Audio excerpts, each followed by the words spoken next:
الحمد لله نحمده ونستعينه ونستغفره ونعوذ بالله من شرور أنفسنا ومن سيئات أعمالنا من يهده الله فلا مضل له ومن يضلل فلا هادي له وأشهد أن لا إله إلا الله وحده لا شريك له وأشهد أن محمدا عبده ورسوله اللهم صل على محمد وعلى آل محمد كما صليت على إبراهيم وعلى آل إبراهيم إنك حميد مجيد اللهم بارك على محمد وعلى آل محمد كما باركت على إبراهيم وعلى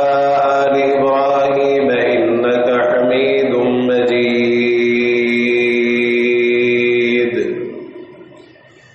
يا أيها الذين آمنوا اتقوا الله حق تقاته ولا تموتن إلا وأنتم مسلمون يا أيها الناس اتقوا ربكم الذي خلقكم من نفس واحدة وخلق منها زوجها وبث منهما رجالا كثيرا ونساء واتقوا الله الذي تساءلون به والأرحام إن الله كان عليكم رقيبا يا أيها الذين آمنوا اتقوا الله وقولوا قولا سديدا يصلح لكم أعمالكم ويغفر لكم ذنوبكم ومن يطع الله ورسوله فقد فاز فوزا عظيما أما بعد فإن أصدق الحديث كتاب الله وأحسن الهدي هدي محمد صلى الله تعالى عليه وآله وسلم وشر الأمور محدثاتها وكل محدثة بدعة وكل بدعة ضلالة وكل ضلالة في النار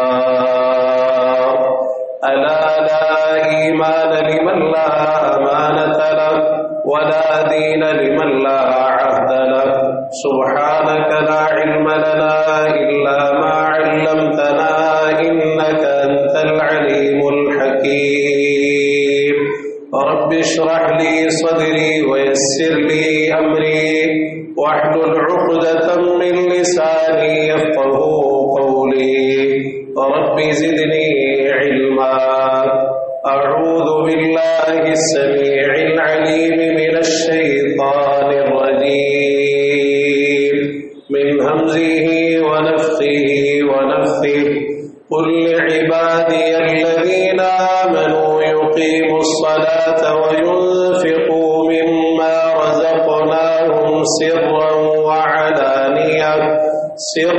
وعلانية من قبل أن يأتي يوم لا بيع فيه ولا خلال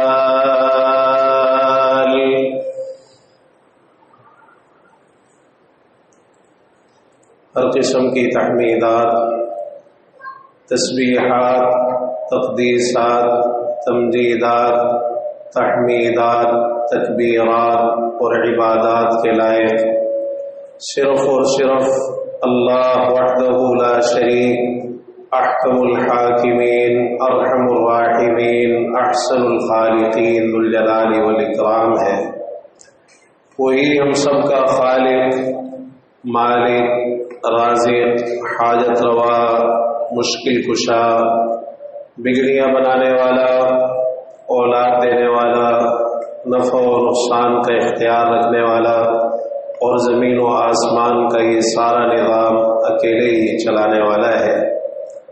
درود و سلام ہو امام الانبیاء والمرسلین، سید الاولین والآخرین، شفیع المذنبین، رحمت للعالمین، ہم سب کے رہبر و رہنما، مقتدی و پیشوا، امام اعظم، قائد اعظم، رہبر اعظم جناب محمد رسول اللہ صلی اللہ تعالی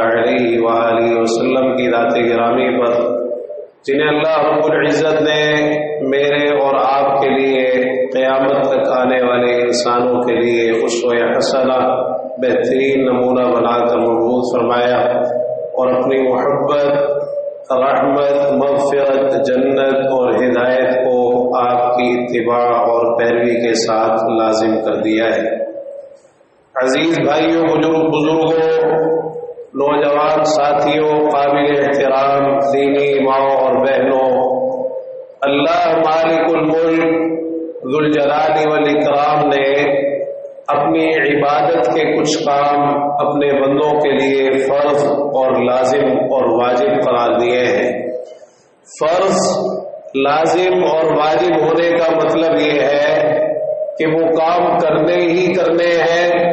اگر ان کو کریں گے، ایک تو اللہ تعالیٰ کے حکم پر عمل ہوگا، اور جب اس کے حکم پر عمل ہوگا تو وہ راضی ہوگا، اجر و ثواب بھی عطا فرمائے گا، انعامات بھی دے گا، کامیابی بھی دے گا۔ اور اگر ان حکموں پر عمل نہ کیا، ان کاموں کو نہ کیا، تو پھر سزا بھی ملے گی، گناہ بھی ملے گا، اللہ تعالیٰ ناراض بھی ہوگا، اور اس کے غضب اور غصے کا اور پھر ایسے نافرمانوں کے لیے جو اس نے عذاب تیار کیے ہیں ان کا بھی سامنا کرنا پڑے گا۔ مجھے اور آپ کو اس معاملے کی اہمیت کو سمجھنا چاہیے، اور ہر معاملے میں اس چیز پر بہت زیادہ غور کرنا چاہیے کہ اللہ تعالیٰ نے جن کاموں کا حکم دیا ہے، جن کاموں کو ہمارے لیے فرض اور واجب اور لازم قرار دیا ہے، ان میں کوئی سستی نہ ہو، کوئی کوتاہی نہ ہو، کسی قسم کی غفلت نہ ہو۔ یہ غفلت، یہ سستی ہمارے لیے انتہائی خطرناک اور انتہائی نقصان دہ۔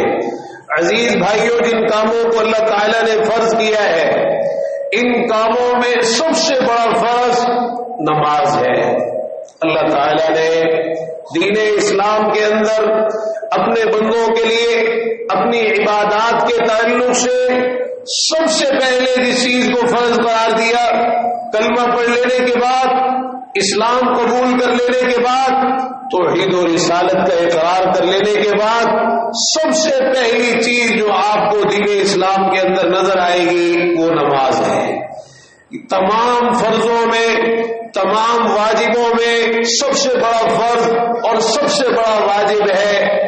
اللہ تعالیٰ نے قرآن مجید کے اندر تقریباً 58 مرتبہ نماز قائم کرنے کا باقاعدہ حکم دیا ہے۔ کہیں پیارے پیغمبر جناب محمد رسول اللہ صلی اللہ علیہ وسلم کو مخاطب کیا بطور خاص اس حکم کے تعلق سے یہ سمجھانے کے لیے کہ جب ہم اپنے محبوب کو اس چیز کا بار بار حکم دے رہے ہیں تو کتنی اہم یہ چیز ہے، اور آپ کی امت کے لیے بھی کس قدر یہ ضروری ہے۔ اتل ما اوحی الیک من الکتاب واقم الصلاۃ ان الصلاۃ تنہی عن الفحشاء والمنکر۔ نماز قائم کیجیے، نماز بے حیائی اور برائی سے روکتی ہے۔ کہیں فرمایا وَأْمُرْ أَهْلَكَ بِالصَّلَاةِ وَاصْطَبِرْ عَلَيْهَا لَا نَسْأَلُكَ رِزْقًا۔ اپنے اہل و عیال کو نماز کا حکم دیجیے اور آپ خود بھی اس کی پابندی کیجیے، اس پر لگے رہیے، ڈٹے رہیے، جمے رہیے، مضبوطی کے ساتھ اس عمل کو اختیار کیے رکھیے۔ لا نسألک رزقا، ہم آپ سے کوئی رزق نہیں مانگتے، نحن نرزقک، ہم ہی آپ کو رزق دیتے ہیں۔ مختلف اسلوب اور انداز ہے قرآن مجید میں۔ اللہ تعالیٰ نے نماز قائم کرنے کا حکم دیا ہے کہ بہرحال اس فرض کو ادا کرنا ہے، اور کہیں اللہ تعالیٰ نے یہ اسلوب اختیار کیا قل لعبادی الذین آمنوا یقیموا الصلاۃ۔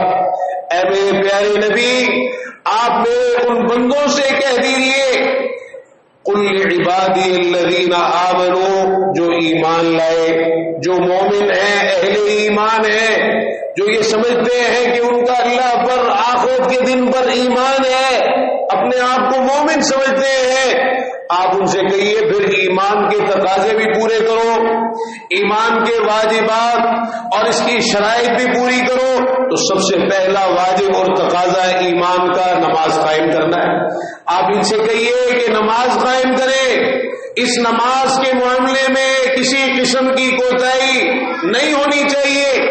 کہیں اللہ تعالیٰ نے فرمایا حافظوا علی الصلوات والصلاۃ الوسطی، نمازوں کی حفاظت کرو، پابندی کرو، ان نمازوں کے معاملے میں کسی قسم کی کوتاہی نہ کرنا، اور خاص طور پر درمیانی نماز یعنی عصر کی نماز کی اللہ تعالیٰ نے حکماً یہ بات ارشاد فرمائی ہے۔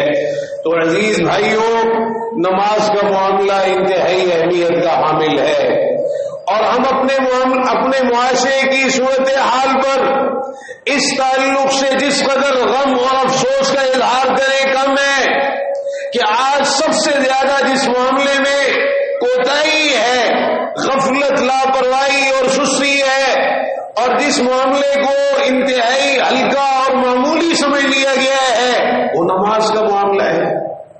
پیارے پیغمبر جناب محمد رسول اللہ صلی اللہ علیہ وسلم نے نماز کی اہمیت اس اعتبار سے کہ یہ سب سے بڑا فرض اور واجب ہے، اللہ نے اسے اسلام کی بنیادوں میں شامل کیا ہے، آپ نے اس کو اجاگر فرمایا۔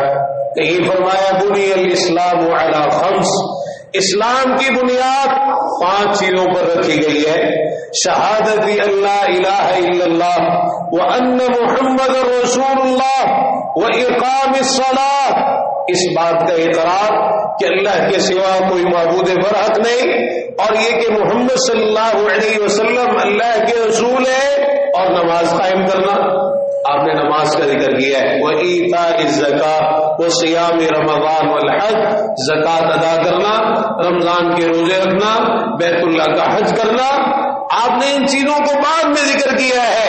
نماز کو آپ نے توحید و رسالت کے اقرار کے بعد، شہادتین کے بعد، کیونکہ یہی وہ چیز ہے جن کی وجہ سے انسان اسلام میں داخل ہوتا ہے، مسلمان ہوتا ہے۔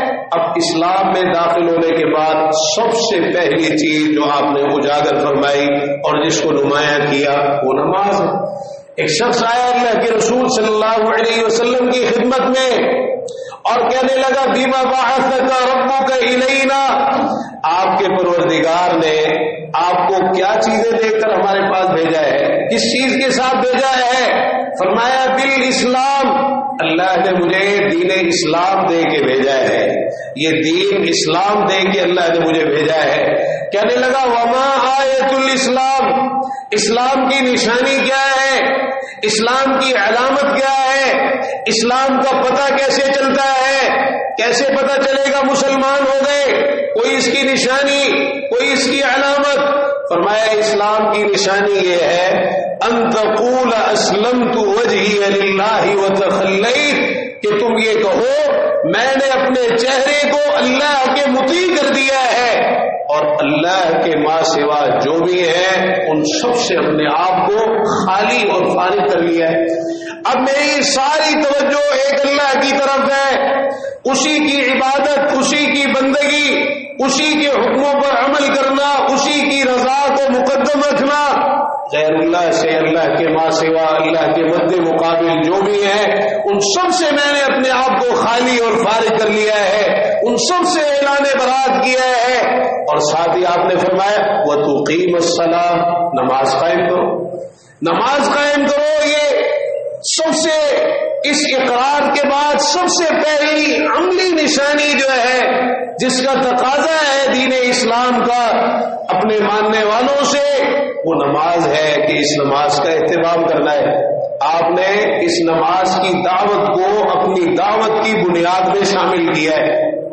ابو سفیان سے پوچھا تھا نا ہرقل نے ماذا یأمرکم، کہ یہ جو تمہارے درمیان نبی مبعوث ہوئے ہیں یہ تمہیں حکم کیا دیتے ہیں، ان کی دعوت کیا ہے؟ ابو سفیان نے ابھی اسلام قبول نہیں کیا تھا، دعوت ذکر کی پیارے پیغمبر جناب محمد رسول اللہ صلی اللہ علیہ وسلم کی۔ ان کی دعوت یہ ہے، وہ کہتے ہیں ان اللہ یأمرکم ان تعبدوہ ولا تشرکوا بہ شیئا، اللہ تعالیٰ تمہیں یہ حکم دیتا ہے کہ اس کی عبادت کرو اور اس کے ساتھ کسی بھی چیز کو شریک نہ کرو. وَيَأْمُرُنَا بِالصَّلَاةِ وَالْعَفَافِ وَالصِّلَةِ وَالصَّدَقَةِ، اور آپ ہمیں نماز کا حکم دیتے ہیں، پاک دامنی کا حکم دیتے ہیں، صدقے کا حکم دیتے ہیں، صلہ رحمی کا حکم دیتے ہیں. ابو سفیان نے بھی اس اقرار کے بعد سب سے پہلی آپ کی جو دعوت ذکر کی ہے وہ نماز کی دعوت ذکر کی. نجاشی نے سیدنا جعفر بن ابی طالب رضی اللہ تعالی عنہ سے پوچھا، کہنے لگا کہ مختلف جو باتیں پوچھی جب مسلمان صحابہ کرام رضی اللہ عنہم ہجرت کر کے حفظہ گئے اور ادھر قریش نے اپنے نمائندے بھیجے شاہ حفظہ نجاشی کے پاس کہ یہ ہمارے ملک کے کچھ لوگ آپ کے پاس بھاگ کے آئے، ان کو ہمارے حوالے کریں. نجاشی نے کہا ایسے نہیں، پہلے پوچھوں گا میں معاملہ کیا ہے. تو اس نے سوالات کیے. سیدنا جعفر رضی اللہ عنہ نے جو چیزیں بتائیں، جو دعوت ذکر کی پیارے پیغمبر جناب محمد رسول اللہ صلی اللہ علیہ وسلم کی، تو ان میں بھی سب سے زیادہ نمایاں کر کے اس چیز کو بیان کیا کہ آپ نے ہمیں یہ حکم دیا ہم اللہ کی عبادت کریں، اس کے ساتھ کسی کو شریک نہ کریں. وَأَمَرَنَا بِالصَّلَاةِ وَالصِّيَامِ وَالزَّكَاةِ، آپ نے ہمیں نماز کا، روزوں کا اور زکوٰۃ کا حکم دیا ہے. سب سے پہلے نماز کو ذکر کیا. عبدالقیس کا جو وقت آپ کی خدمت میں حاضر ہوا، آپ نے ان کو اس نماز کی اہمیت اس انداز میں بیان فرمائی. آپ نے فرمایا کہ میں تمہیں ایمان کا حکم دیتا ہوں، آمرکم بالایمان، میں تمہیں ایمان کا حکم دیتا ہوں، ایمان کو قبول کرو. اور پھر آپ نے فرمایا اتدرون ما الایمان، جانتے ہو ایمان کیا ہے؟ ایک اللہ پر ایمان لانا یہ کیا ہے، اس کے تقاضے کیا ہیں؟ آپ نے پھر ان کو بتایا کہ ایمان یہ ہے اس بات کی گواہی دو اللہ کے سوا کوئی معبود برحق نہیں اور میں اللہ کا رسول ہوں، اور ساتھ ہی نماز کا ذکر کیا کہ نماز قائم کرو. یہ ایمان، نماز کو عین ایمان قرار دی. اور یہی اسلوب قرآن مجید میں اللہ تعالیٰ نے بھی اختیار فرمایا، وما کان اللہ لیضیع ایمانکم، اللہ تعالیٰ ایسا نہیں ہے کہ تمہارے ایمان کو ضائع کر دے. یہاں نماز کو ایمان قرار دیا گیا ہے، اور سیاق یہ ہے کہ تحویل قبلہ سے پہلے، قبلے کی تبدیلی کا حکم نازل ہونے سے پہلے جو مسلمان دنیا سے رخصت ہو گئے، صحابہ کرام رضی اللہ عنہم کے ذہنوں میں یہ آیا کہ ان کی ان نمازوں کا کیا بنے گا جو وہ سابقہ قبلے کی طرف رخ کر کے پڑھتے رہے. اللہ تعالیٰ نے فرمایا وما کان اللہ لیضیع ایمانکم، اللہ تعالیٰ ایسا نہیں ہے کہ تمہارے ایمان یعنی تمہاری نماز کو ضائع کر دے. اللہ تعالیٰ نے نماز کو عین ایمان قرار دیے. عزیز بھائیوں، سمجھائیے اپنے آپ کو اور خوب سمجھائیے یہ نماز کا معاملہ کتنی اہمیت کا حامل ہے، اور آج ہم نے اس معاملے کو کتنا ہلکا اور معمولی سمجھ لیا ہے. ایک ایسا فرق جسے آپ نے اسلام، کفر اور شرک کے درمیان فرق کر دینے والی چیز، حد فاصل اور رکاوٹ قرار دیا. العہد الذی بیننا وبینہم الصلاۃ فمن ترکہا فقد کفر، ہمارے اور ان کے درمیان جو عہد ہے وہ نمازی کا ہے، جو اس نماز کو چھوڑے گا یقیناً اس نے کفر کیا. نماز کو ترک کر دینا یہ کفر ہے، آپ اس کو کفر قرار دے رہے ہیں. بین العبد وبین الشرک والکفر ترک الصلاۃ، بندے کے درمیان شرک اور کفر کے درمیان جو فرق ختم کر دینے والی چیز ہے، اور انسان کو کفر اور شرک سے ملا دینے والی جو چیز ہے وہ نماز کا ترک کرنا ہے. جو اس نماز کو چھوڑ دے گا وہ اسلام سے خارج ہو جاتا ہے. آپ نے اس قدر واضح انداز میں اس چیز کو سمجھایا. سیدنا محجن رضی اللہ عنہ موجود ہیں، آپ کے ساتھ موجود ہیں. نماز کا وقت ہوا، آپ نماز ادا کرنے کے لیے تشریف لے گئے، واپس آئے تو سیدنا محجن رضی اللہ عنہ وہیں بیٹھے ہوئے ہیں. آپ نے آتے ہی پوچھا ما منعک ان تصلی معنا الست برجل مسلم، یہ سنن نسائی کی روایت ہے۔ فرمایا محجن تمہیں ہمارے ساتھ نماز پڑھنے سے کس چیز نے روکا؟ کیا تم مسلمان نہیں ہو؟ الفاظ پہ غور کیجیے آپ۔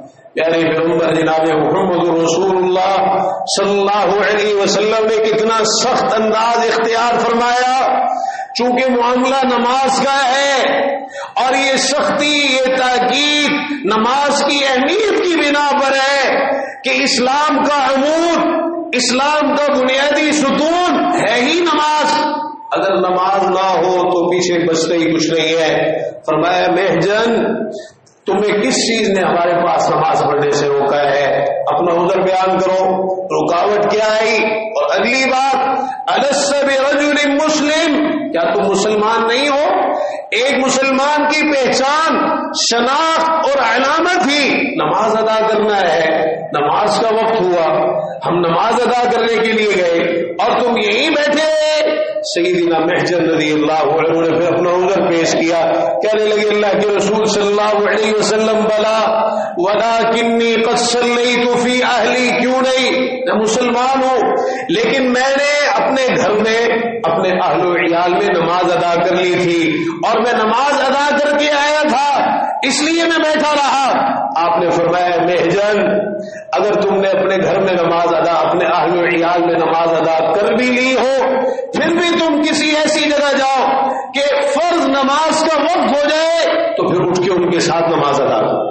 اگر تم وہاں چلے جاؤ تو پھر یہ نہیں ہے کہ تم ایک کنارے پہ بیٹھے ہو یا انتظار کرتے رہو، نہیں، پھر یہ ہے کہ اگر نماز ہو رہی ہے، فرض نماز ہے، تو پھر آ کے ان کے ساتھ ادا کرو۔ تمہارا فرض تو پہلے ادا ہو گیا، تمہارے حق میں وہ نفل ہو جائے گی۔ لیکن یہ اسلام کی پہچان ہے، اسلام کی شناخت ہے، اس نماز کی اہمیت ہے۔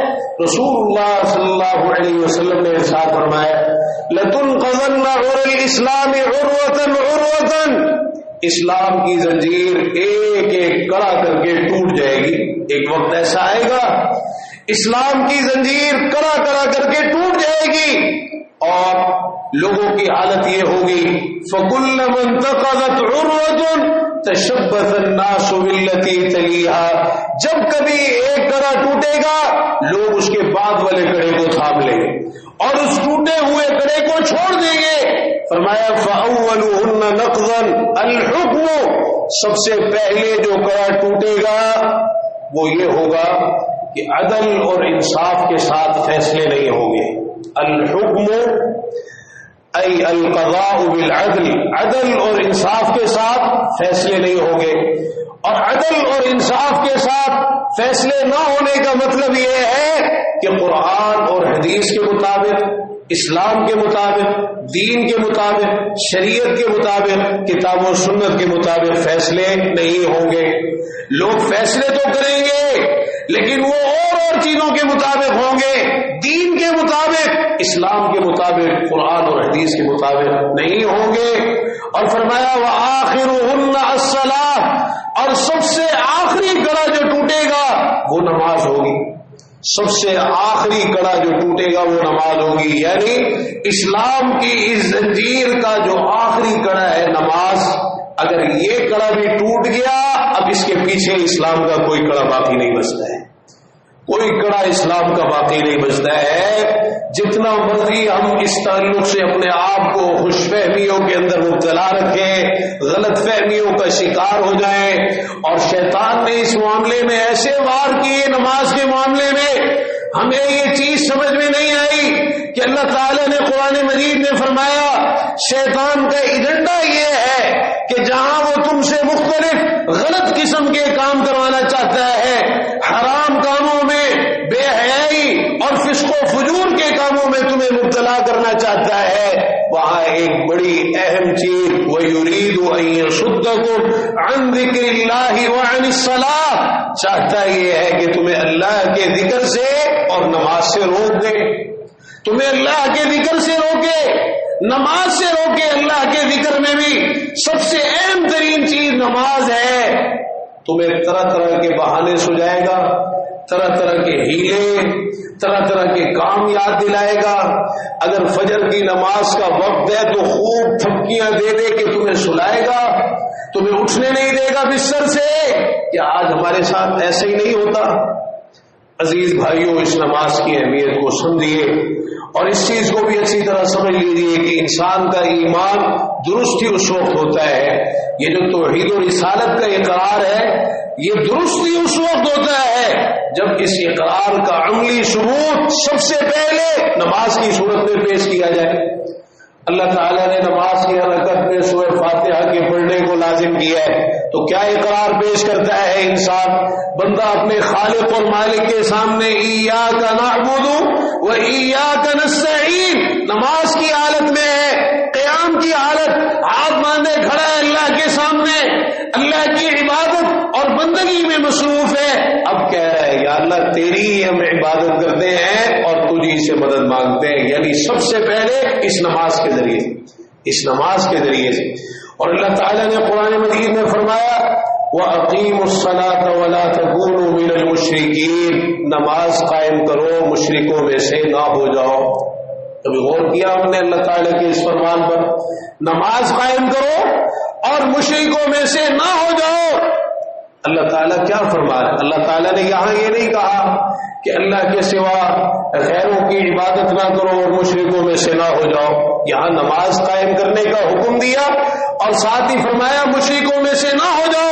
معنی یہ اگر تم نے نماز ادا نہ کی، نماز ترک کر دی، یہ نماز کا ترک کر دینا، ادا نہ کرنا، یہ بھی انسان کو شرک میں مبتلا کرتا ہے. شرک میں مبتلا کرتا ہے، انسان شرک میں داخل ہو جاتا ہے اگر وہ نماز کو ادا نہ کرے. اللہ تعالیٰ مجھے اور آپ کو اس نماز کی اہمیت کو سمجھنے کی توفیق نصیب فرما دے. جب اس کی اہمیت کو سمجھیں گے تو اس پر بہت زیادہ استقامت کی ضرورت ہے، پابندی کی ضرورت ہے. ساری زندگی کا یہ عمل ہے کہ آخر دم تک اس نماز کے معاملے میں کسی قسم کی کوئی کوتاہی، غفلت، لاپرواہی ہرگز نہ ہو. سارے کام ایک طرف اور نماز ایک طرف. اللہ تعالیٰ میں توفیق نصیب فرما دے. وآخر دعوانا الحمدللہ رب العالمین.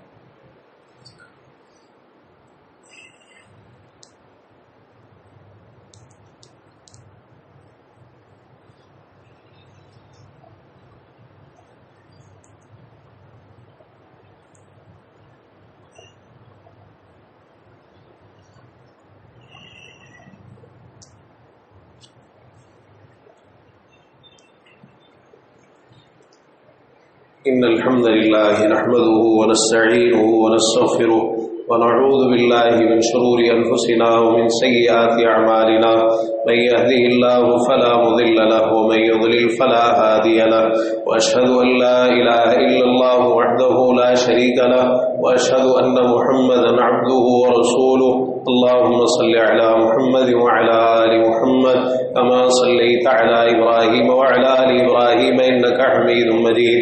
اللهم بارك على محمد وعلى آل محمد كما باركت على إبراهيم وعلى آل إبراهيم إنك حميد مجيد. اللہ تعالیٰ نے اپنی طرف سے ملنے والی ہر چیز کو اس نماز کے ساتھ جوڑا ہے. اگر کوئی نماز ادا نہیں کرتا تو پھر اللہ کے ہاں اس کی کوئی حیثیت، اہمیت نہیں ہے. اللہ کا جو ذمہ ہے، عہد ہے، وہ اس نماز کے ساتھ جڑا ہوا ہے. رسول اللہ صلی اللہ علیہ وسلم نے فرمایا تھا لا تترک صلاۃ مکتوبۃ متعمدا، فرض نماز کبھی بھی جان بوجھ کے نہ چھوڑنا. فإنه من ترك الصلاة فقد برئت منه ذمة الله وذمة رسوله، جو نماز چھوڑے گا اس سے اللہ اور اس کے رسول صلی اللہ علیہ وسلم کا ذمہ بری ہو جائے. اب اس شخص کا کوئی ذمہ ہے ہی نہیں. اللہ تعالیٰ نے قرآن مجید میں فرمایا فَإِن تَابُوا وَأَقَامُوا الصَّلَاةَ وَآتَوُا الزَّكَاةَ فَإِخْوَانُكُمْ فِي الدِّينِ، اگر توبہ کرے، نماز قائم کرے، زکوٰۃ دے تو پھر تمہارے دینی بھائی. توبہ کے ساتھ ہی نماز قائم کرنے کا ذکر کیا ہے. اس کا مطلب یہ ہے کہ اگر کوئی نماز کی پابندی نہیں کرتا اس کی توبہ کا کوئی اعتبار نہیں، اس کی توبہ ہی نہیں. جب تک نماز قائم نہیں کرتا، جو بھی توبہ اس نے کی ہے اس کا تقاضا ہی توبہ کا یہ ہے. توبہ کا معنی اللہ کی طرف رجوع کرنا, اللہ کی طرف پلٹ آنا. تو اللہ کی طرف پلٹنے کے لیے سب سے پہلی چیز جو اللہ تعالیٰ نے مقرر فرمائی ہے وہ نماز. ہم تو اس معاملے میں غفلت کا شکار ہو جاتے ہیں اور شیطان بہت ساری چیزوں کو ہماری نظروں سے اوجھل کرتا ہے, لیکن بعض آپ کے فرامین ایسے ہیں. آپ نے ارشاد فرمایا جو اس نماز کی حفاظت کرے گا, من حافظ علیہا کانت لہ نورا وبرہانا ونجات یوم القیامہ, یہ نماز اس کے لیے روشنی, دلیل اور قیامت کے دن نجات کا ذریعہ بنے گی. ومن لم یحافظ علیہا, لیکن یہ بھی یاد رکھنا جو اس نماز کی پابندی نہیں کرے گا, اس نماز کا خیال نہیں رکھے گا, تو پھر اس کا کیا حال ہوگا؟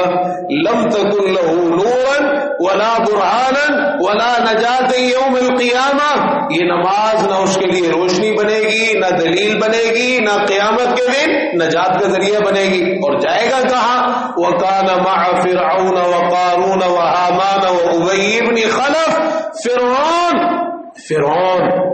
فرعون آپ نے فرعون کا ذکر کیا ہے.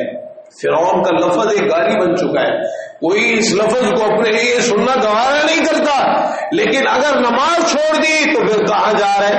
فرعون کے ساتھ, حامان کے ساتھ, قارون کے ساتھ, ابی بن خلف جیسے بڑے بڑے کافر اور کفر کے سردار ان کی صفوں میں شامل ہو جائے گا اگر اس نماز کی پابندی نہیں کرے گی. بتائیے کیا یہ چھوٹا معاملہ ہے؟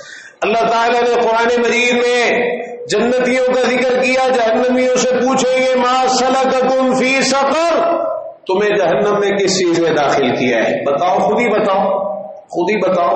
دنیا میں تو مانتے ہی نہیں تھے, اب خود بتاؤ جہنم میں کیوں آئے, جہنم میں جانے کے اسباب کیا ہیں, تو خود ہی کہیں گے. اور عبرت کے لیے اللہ تعالیٰ نے اس کو ذکر کیے, کاش ہماری سمجھ میں آ جائے.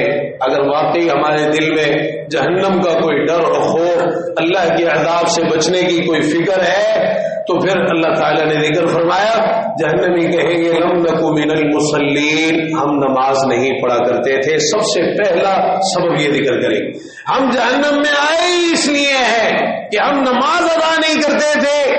اللہ تعالیٰ نے قرآن مجید میں ناخلف لوگوں کا ذکر کیا, برے جانشین, انبیاء علیہ السلام, اولیاء, صالحین کے بعد آنے والے برے لوگ. فخلف من بعدهم خلف اضاعوا الصلاة واتبعوا الشهوات, فرمایا ایسے ناخلف آئے جنہوں نے نماز کو ضائع کیا. سب سے پہلے اللہ تعالیٰ نے ان کے نمازوں کے ضائع کرنے کا ذکر کیا ہے, نمازوں کو ضائع, خواہشات کی پیروی بعد میں ذکر کی ہے. انہوں نے اپنی خواہشات کی پیروی کی, لیکن ان کا سب سے بڑا جرم اور گناہ یہ ہے جس نے ان کو برے لوگوں میں شامل کیا, وہ یہ نماز کو ضائع کیا. فسوف یلقون غیا, عن قریب ہلاکت, ناکامی, خسارے, یا پھر بعض مفسرین کے بقول غی جہنم کی گہری وادی ہے, پیپ, جہنمیوں کے پیپ اور خون سے بھری ہوئی. فرمایا اس وادی میں جائیں گے, اس وادی میں جائیں گے. تو عزیز بھائیوں, یہ بہت ایک حساس معاملہ ہے. اس نماز کی اہمیت کو سمجھنے کی اور اپنے آپ کو سمجھانے کی بہت زیادہ ضرورت ہے. قیامت کے دن اللہ تعالیٰ نے سب سے پہلے اعمال میں جو سارے کا سارا انسان کا امتحان ہے وہ عمل کا ہے, اور عمل میں سب سے پہلا سوال اللہ تعالیٰ کی طرف سے جو ہوگا وہ نماز کا ہوگا, نماز کا ہوگا. آج لوگ کئی کہتے نہیں بس اپنے آپ کو اچھا بنا لو, اپنا اخلاق اچھا کر لو, لوگوں کے کام آ جاؤ. تو اللہ نے تو سب سے پہلے آپ سے نماز کا پوچھنا ہے. اگر نماز کے بغیر یہ سارے کام آپ کر بھی لیں تو کس کام کی؟ اللہ تعالیٰ نے تو سب سے پہلے اعمال میں نماز کا حساب لینا ہے, باقی سارے کام ایک طرف, ساری چیزیں ایک طرف. آپ کی نجات اور کامیابی کا دار و مدار سارے کا سارا نماز پر رکھا گیا ہے. ان اول ما يحاسب به العبد يوم القيامة من عمله الصلاة فإن صلحت فقد افلح وانجح وإن فسدت فقد خاب وخسر. سب سے پہلے جس چیز کا حساب ہوگا اعمال میں وہ نماز ہے. اگر نماز درست ہوئی تو کامیاب و کامراد, اور اگر نماز ہی میں بگاڑ ہوا, نماز کا معاملہ خراب ہوا تو ناکام و نامراد. باقی ساری چیزیں ایک طرف، سب سے پہلے سارے کا سارا حساب نماز کا ہے. اس نماز کے حساب سے آگے نکلیں گے تو پھر بات بنے. نمازیں پوری پڑی تھی، 5 اللہ نے فرض کی ہے نا. ان الصلاۃ کانت علی المؤمنین کتابا موقوتا. اللہ تعالیٰ فرماتا ہے مقرر اوقات میں ہم نے مومنوں پر نماز فرض کر دی ہے. 5 نمازیں جو اللہ نے فرض کی ہے ان کے مقرر وقت پر مردوں کو حکم ہے. اللہ کی یہ مسجدیں اذان دی جاتی ہے، آئے اللہ کے گھروں میں باجماعت نماز ادا کرے، اللہ یہ کہ کوئی شرعی عذر ہو، کسی کو کوئی بیماری لاحق ہے، کوئی خوف ہے یا کوئی اور ایسا عذر لاحق ہو گیا. لیکن بہانے کرنا، ہیلے کرنا، یہ سب انسان کو نقصان اور ہلاکت میں ڈالنے والی چیزیں ہیں. اذان سن کے اگر کوئی مسجد میں نہ آئے، فرمایا فلا صلاۃ لہ الا من عذر، اس کی نماز ہی نہیں بغیر کسی عذر کے، اللہ یہ کہ کوئی عذر ہو. اور عذر نابین صحابی عبداللہ ابن ام مکتوم رضی اللہ عنہ کو آپ نے اجازت نہیں دی، پہلے اجازت دے دی، جب واپس جانے لگے پھر بلایا، فرمایا ادھر آؤ، یہ نماز کا معاملہ اتنا اہم ہے، تمہارے عذر ایک طرف کہ تم نابینے ہو، تمہیں مسجد کی طرف لانے والا کوئی نہیں، اور مختلف کیڑے مکوڑے، راستہ صحیح نہیں ہے، مختلف خطرات، لیکن ایک چیز کا جواب دو، اتسمع حی علی الصلاۃ و حی علی الفلاح، حی علی الصلاۃ حی علی الفلاح کی آواز کانوں سے ٹکراتی ہے. کہنے لگے ہاں. فرمایا فحی اہلا، دوسری روایت میں فاجب، آؤ پھر بلایا جا رہا ہے. اللہ کے حکم سے اذان دینے والا کوئی اپنی مرضی سے تو اذان نہیں دیتا. حی علی الصلاح حی علی الفلاح، آؤ نماز کی طرف. ہم اذان کے ترجمے پہ اگر غور کریں تو ہمیں اندازہ ہو کہ اذان چیز کیا ہے. کیسی ایک صاف لفظوں میں دعوت ہے، لوگوں آؤ نماز کے لیے آؤ. دنیا سے جانے کے بعد قبر میں سب سے پہلے انسان کے اعمال میں سے جو چیز اس کی حفاظت کے لیے آتی ہے اللہ کے حکم سے، وہ نماز ہے. آپ نے قبر کا معاملہ ذکر کیا کہ جب میت کو دفنایا جاتا ہے فَإِن كَانَ مُؤْمِنًا كَانَتِ الصَّلَاةُ عِنْدَ رَأْسِهِ، اگر مومن ہے تو نماز اس کے سر کے پاس ہوتی ہے، سب سے پہلے نماز آتی ہے. تو اگر نماز ہی نہیں، نمازوں کا معاملہ ہی درست نہیں، اللہ تعالی ہمیں نماز کی اہمیت کو سمجھنے کی توفیق عطا فرمائے. سچی بات یہ ہے کہ یہ ایک ایسا درد بھرا اور ایک ایسا افسردہ کر دینے والا موضوع ہے اس نماز کا، کیونکہ ہم اپنے معاشرے میں اس نماز کے معاملے میں بڑی کمی کوتاہی، بڑی غفلت دیکھتے ہیں. اور پھر آگے اولادوں کا بھی یہی حال، گھر کے ماحول، جب ہم خود نمازوں کو اہمیت نہیں دیتے تو پھر ہم اپنے اہل و عیال سے کیا توقع رکھیں گے کہ وہ نماز کو اہمیت دیں؟ یہ تو ہم نے ان کو سکھانا ہے. اللہ نے اگر آپ کو مسئول اور ذمہ دار بنایا ہے اور آپ سے آپ کے اہل و عیال اور اس ذمہ داری کے بارے میں پوچھنا ہے تو اس سوال میں سب سے پہلے نماز کا سوال. اسی لیے مروا اولادکم بالصلاۃ، اپنی اولادوں کو نماز کا حکم دو تاکہ کل قیامت کے دن تم اللہ کے ہاں کچھ جواب دے سکو. اللہ نے پوچھنا ہے تم سے. یہ نہیں ہے کہ ذرا سا کہہ دیا، پڑھ لی تو پڑھ لی، نہ پڑھی تو. اور وہ کہنا بھی ایسا ہوتا ہے جس سے پتہ چل رہا ہوتا ہے کہ کر لو نہ کرو تو نہ کرو. کہنے کا انداز ہی پیار ہی ہمیں بڑا ہے اپنے بچوں سے. یہ پیار نہیں ہے. اصل پیار یہ ہے کہ آپ ان کی آخرت کی فکر کریں، ان کو جہنم سے بچائیں. اگر اولاد بے نمازی بن جائے تو کہاں جائے گی؟ تو کس نے ان کو اس کے حوالے کیا؟ تو فکر کی آپ نے اس چیز کی. اسی لیے کہا حکم دو ان کو، سختی کرو ان پر. جب 7 سال کے ہوں تبھی سے حکم دینا شروع کر دو، اور جب 10 سال کے ہوں تو پھر یہ رحمت بھرا دین، یہ محبت بھرا دین، نرمی، ہمدردی، خیر خواہی، الفت، شفقت، سب کچھ. لیکن نماز کا معاملہ انتہائی ضروری ہے. 10 سال کے ہوں نماز نہ پڑھے تو مارو، پھر تمہیں مارنے کی بھی اجازت. اگر سختی بھی اس معاملے کے اندر تمہیں کرنی پڑتی ہے اپنی اولاد کے تعلق سے تو کرو. 10 سال کے ہوں ان کو مارو ہر حال میں کہ وہ نماز ادا کرے. رسول اللہ صلی اللہ علیہ وسلم گھر تشریف لائے. عبداللہ بن عباس رضی اللہ عنہما، ام المومنین میمونہ رضی اللہ عنہا جو ان کی خالہ تھی، تو آپ ان کے ہاں تشریف لائے، ان کی باری تھی. عبداللہ بن عباس بھی موجود ہیں. آپ دیر سے آئے، یہ سو چکے تھے. آپ نے آتے ہی پوچھا اصلی الغلام، سنن ابی داؤد کی روایت، کیا اس بچے نے نماز پڑھی؟ اس بچے نے نماز ادا کی، آپ نے اور کسی چیز کے متعلق سوال نہیں کیا. سب سے زیادہ فکر یہ ہے اسے نماز پڑھی ہے تو ہمیں اور چیزوں کی تو بڑی فکر ہو، کھانے پینے کی، لباس کی، اور ہم اس معاملے میں پوچھیں بھی اور بہت زیادہ جو ہے وہ عجیب و غریب رویوں کا اظہار کریں، اور نماز کی ہمیں پرواہ ہی نہیں. ہمارے بچوں نے نماز بھی پڑھی ہے یا نہیں، نماز بھی ادا کر رہے ہیں، گھر میں بچیوں نے نماز پڑھی ہے یا نہیں پڑھی ہے، گھر والوں نے نماز پڑھی ہے یا نہیں پڑھی ہے. کام میں لگا دیا ایک کام دوسرا کام، سب سے اہم کام نماز، سارے کام چھوڑ کر اصل کام نماز ادا کرنی ہے تو دنیا میں تو نہیں بیٹھے رہنا. ایسے عمل کریں کہ اللہ تعالیٰ جنت میں سب کو اکٹھا فرما دے، اور اس میں اساس اور بنیاد یہ نماز. ہمارے عقیدوں کی حفاظت بھی اسی نماز سے ہوتی ہے. ہمیں دین میں استقامت اور ثابت قدمی بھی در حقیقت اسی نماز سے ملنی ہے. دلوں کا سکون بھی اللہ نے اسی میں رکھا ہے، اور اللہ کی مدد اور نصرت جس کے ہم ہر معاملے میں محتاج ہیں وہ نماز کے ساتھ جڑی ہوئی ہے.